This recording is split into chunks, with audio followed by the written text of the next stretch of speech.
bismillaahi raxmaani raxiim kulanti wacan daawadayaal meel walbo aad joogtaan waxaan idin leenahay habeen wanaagsan.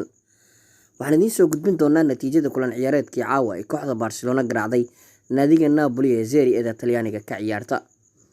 waxaana Barcelona kulan xiiso badan oo ay garoonka Camp Nou kusoo dhaweysay naadiga Napoli ay guuldarro dhabarka u saarisay kooxda kubadda cagta ee Napoli oo safar kaga timid Italy.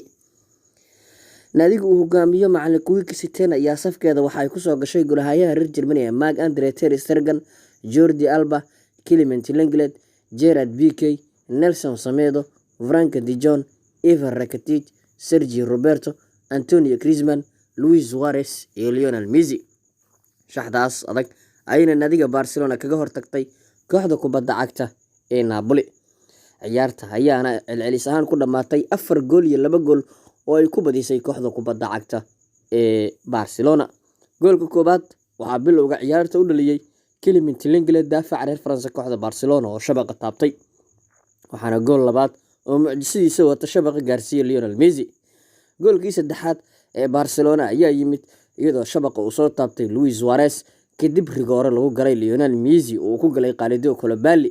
Suarez ayaana qaatay goolka rigooraha. kooxda Barcelona ayaana wareegga sideed dhamaadka la ciyaari doonta naadiga Bayern Munich ee Germany ka tirsan. waxaana lagu ciyaari doonaa ciyaarahan aadka u xiisaha badan ee Champions League ee wareegga sideed dhamaadka oo hal lug oo qura la ciyaari doono dhanka iyo Portugal oo martigelin doona xilli ciyaareedkan.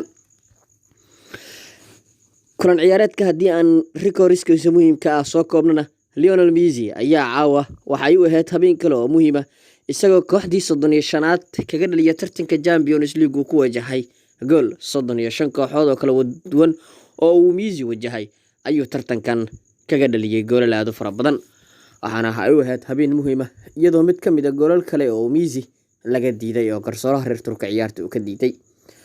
haddaba aragtidaada ku aadan ciyaartii caawa iyo kooxda kubadda cagta ee Barcelona maadaama ay ku aaday kooxda Bayern Munich maxaa ka soo bixi doona kulanka Bayern Munich ee Portugal ka dhici doona 14 Agoosto ee bishan aynu ku guda jirno. guud ahaanna waa naga intaas barnaamijkeennii koobna oo kaga hadlaynay natiijadii kulan ciyaareedkii caawa tan iyo kulanti dambe nabadgelyo.